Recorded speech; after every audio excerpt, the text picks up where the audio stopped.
Good morning, good afternoon, good evening, folks. Michael Zuber, one rental at a time. Back with his good friend, Mr. Jason Pritchard. How you doing, sir?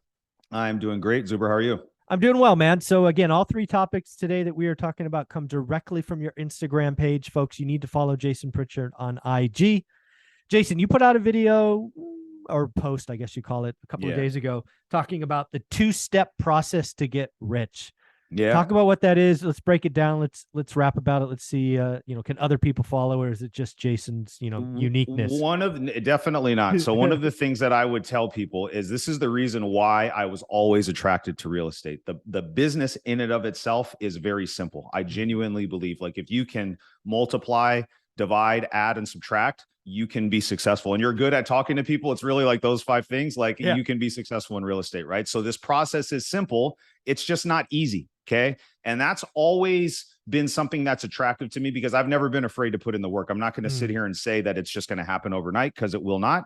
But if you follow this very simple game plan and you just put the work in, it is inevitable, as long as you're consistent and persistent, that you will get there. So my two-step model is this. We set up the transactional side of our business first, right? So this is the side of the business that brings in big chunks of income. So for me, those chunks of income come from flipping houses, wholesaling houses, and our realtor commissions. That's it. So think about that as just a transactional side, right? And then we take all the money that we pay after we pay off our overhead and our payroll and all that stuff, whatever is left over, we take that profit and we invest it into assets that pay us consistently and predictably every single month, like long-term rentals, short-term rentals. I even do some private lending as well. Those things generate income for me every month. And that income is the income that we use to live our lives, right? So I try my best not to take any of the money from the transactional side of my business, right? I don't use that to live. I don't use that to pay for our house or our cars.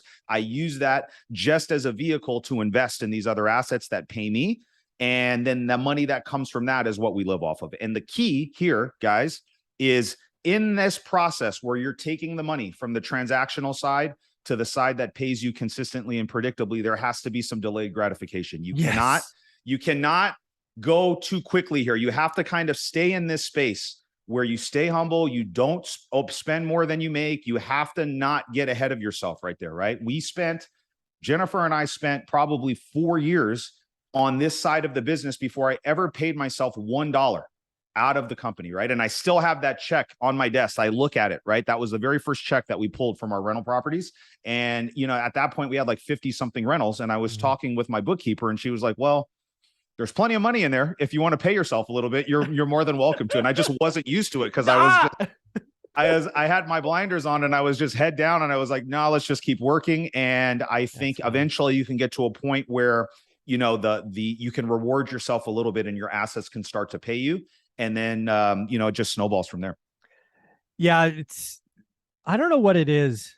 Sacrifice is not a 4-letter dirty word. No, but it a lot of people treat it like it's like they can't do it. Yeah. I don't know. I mean, you talk about you and your wife sacrificing for 4 years. Olivia and I sacrificed for 15 years. Yep. Right. We came into this game spending 100% of what we made. No delayed gratification whatsoever. And, we buy that first property on Norris Drive and, we ultimately spend 50% of our income and the rest just goes to savings. And it wasn't until, oh God, maybe it was year 11, maybe. And we're like you were like, wow, there's there's actually real money over there now. And how'd that happen? And, shortly thereafter she retires, but I don't, people don't hold on long enough. Like just one more year, wait, one more year. And because this game that we're playing, right? For me, it was go sell as much software as I could, make as much money as I could, live below your means, buy assets, have assets pay for your lives. And now you're free. But it's, so many people give up just like this is a momentum game, right? 100%. It's a drip and then a trickle and then a stream and then a raging river or whatever the analogy is. And everybody wants to stop at a trickle. They're like, oh, let me just get that little drip.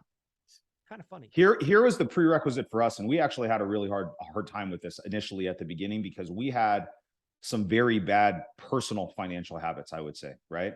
And I think the prerequisite before you do anything is you need to get your personal financial house in order. You know what I mean? And I don't like subscribe to all of the thought processes that Dave Ramsey had, but we literally just kind of modeled his initial thing to get out of debt, because we had a big problem with personal debt. Like, we were spending, even though we made good W-2 income. I was in corporate America. I was making good money. Jen was in education. She was making pretty good money, but we were just spending as much as we're making. We're spending more than we're making, frankly. Right. And that's how we were accumulating all of this debt. We had all kinds of debt on credit cards. We had school loans. We had car payments. We had a mortgage on a house. And it was just, we were completely upside down. So I feel like the prerequisite before you do anything is understand money in versus money out. How much money do you have coming in and how much money is going out? And if that is flip-flop, you need to address that first, because if you can't establish good financial habits, it doesn't matter how much money you make. If you just the very next day make $1 million, I believe you're just going to self-sabotage and spend all of that money. So you've got to do that. You've got to do that. And then I also would say the transactional side of step one does not have to be flipping and wholesaling houses and realtor commissions. I fully understand that the way that I run my is not for everybody. Not everybody is going to quit their W-2 income and go all in and flip houses. I just genuinely love real estate and I have a passion for it and I just love to do it. So for me, it doesn't feel like work, but you don't have to do that. You have to get your personal financial house in order. You have to increase your income some way. I genuinely believe, like, once you establish a baseline for money in versus money out, I think the number one thing, you have to increase the number of amount of money that's coming in. That's more important than like not drinking a Starbucks every day. You know what I'm saying? Like, you have to figure out how to do that. So it's either get better at your job, find a higher paying job, do something, right?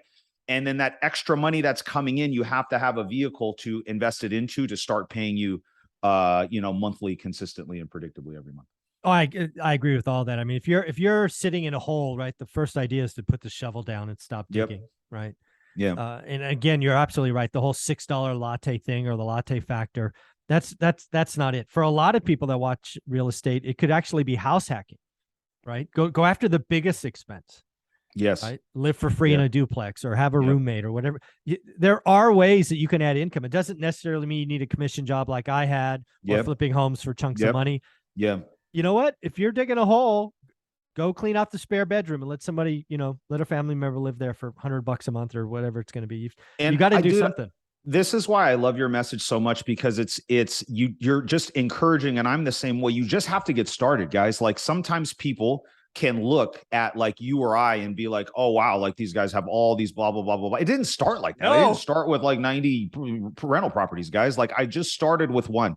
And I think people do not understand how important momentum is in life and in this business. And you just have to do the first one. And what I would suggest doing is understand what your competitive advantage is and just stick with low-hanging fruit before you try to go do some crazy creative finance sub-2 deal if you've never done a real estate deal before. You know what I mean? Exactly. And so it might be house hacking on an FHA loan, right? Turn your existing house into a rental property, right? Go buy another house, and then in another year, go do the same thing. And then in another year, maybe buy a duplex or a fourplex. And then once you've got 6, 7, 8, 9, 10 units, now you really have some momentum and you can maybe tap into that equity and reinvest into something else, or you can do something different. But you have to get started. I think most people look at like what, successful people have done and they're like, God, this is going to take me forever to get there. I'm never going to be able to do it. And they should just be focusing on step number one, which is get that first deal under your belt and then figure out the rest from there.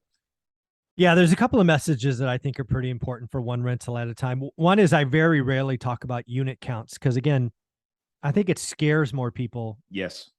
Right. So I always talk about 4. I mean, I think 4 properties changes your life, right? If you just get to 4, your retirement's taken care of. I mean, think about what these properties would be worth in 30 years. It's just a game changing. And it's not that hard to do. That's the other thing, guys. One every 2 years? Come on. It's really, really, really simple to do that. And I think most people like overestimate how difficult it is to get in there. Like, how am I going to do it? And it's really not that hard. It is not. All the information is readily available on the internet. I mean, all the things that you need to do to get ready, it doesn't even really take a lot of money at the beginning. It just takes time and being intentional about your planning and set some very clear goals.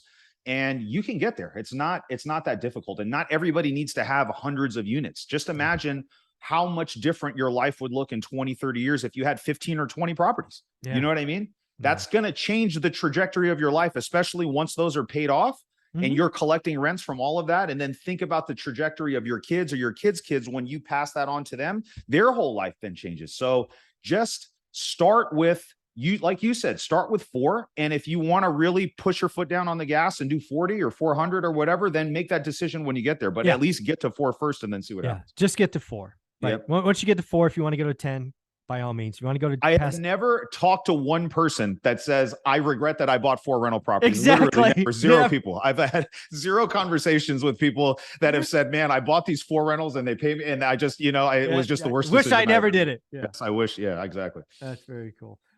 So again, for the 2-step process for you is, again, focus on what your revenue generating thing, whatever that is.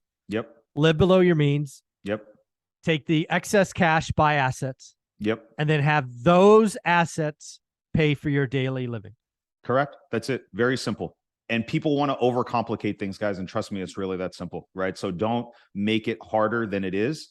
This is, if you can just follow those steps and those instructions and you are willing to put in the work and you can just be consistent with the amount of effort that you put into, it's inevitable that you will get the outcome that you want. I can't guarantee how fast it's going to happen. That's more dependent on you than it is on us. Yeah. Yes. Right. So if you're willing to work your ass off, then guess what? You'll get there. You know what I mean? You'll get there probably faster than if you put an hour or 2 a day in. You know what I mean? And so I think the biggest variable is the person on the other end of the program that's doing the work. But if you're like you or I, guys that have good, strong work ethics, that are willing to do all of these things that we'll talk about, this will work for you as long as you're willing to put the work in. Totally agree. Jason, again, one more time, where can people find you?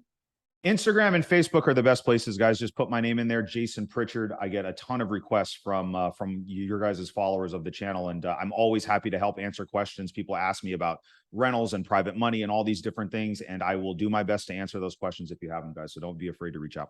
Yeah, and again, folks, if you're following one rental at a time and not following Jason, missing out. Missing out. There you go. That's right. Thanks, buddy.